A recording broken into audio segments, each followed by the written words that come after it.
Loic was impressive, like for someone that likes to say he's not doing well in the wet or he struggles. He's really confident. I mean, he had a crash in Q1, it seemed. Like, he seemed dirty and he was still in third or fourth.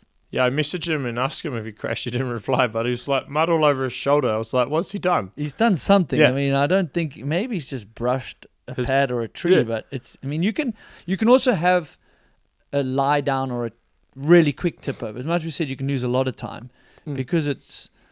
I don't know, so slow, you can have like a quick one and get going again. Yeah, well, like Amory had a big one and he got 9th.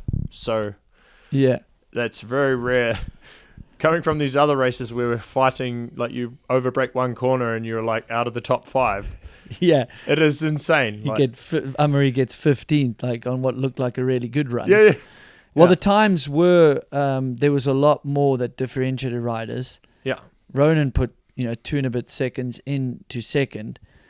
But, I mean, the ladies' field was pretty close to top 5, but the men's field, like, that's one of the bigger time gaps we've seen. And like you say, there were crashes. You could have a crashes and still get respectable run. That's because of the course conditions, right? Yeah. Yeah, and it's cool to see that rather than just be fighting for split seconds everywhere. And we haven't seen that for such a long time. We've only had, like, one really wet race this year, so it was good to see a proper mud race. And not often we've actually had a mud race where it's wet the whole time. Like normally we'd get one day wet and then you've got to like adapt. Now we've had like a wet race the whole time we're here. So it's quite cool, and that's just the way the track develops as well. It like gets so much more gnarly having it from the first practice run fully wet.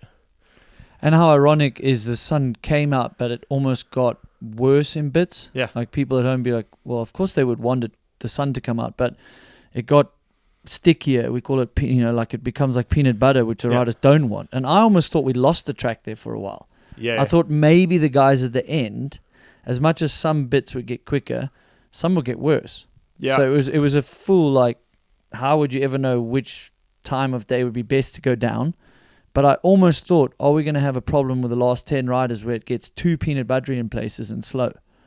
Yeah, I was thinking the same for a minute. Until Martin came down, I was like, oh, I'm glad the race is back on, because I was like, oh, this race might just go away and then we're just going to stand here and watch everyone go slower. Then Martin came down, you're like, it's on now. So I was glad it was still doable. And it was probably one of the first wet races where the sun's out that the results haven't been like fully affected. So you've had like Troy come down super early. In previous races, when it's like those conditions, that might have been a benefit to Troy or a disadvantage. And he even said himself he doesn't know if it was an advantage or a disadvantage. It's like, yeah, it probably got slower, but it got worse some places, and then maybe the last jumps were better at the end for the guys that were more dry at the end. So it's like, it was a bit of a balance, and it was kind of good to see that it didn't really destroy the race,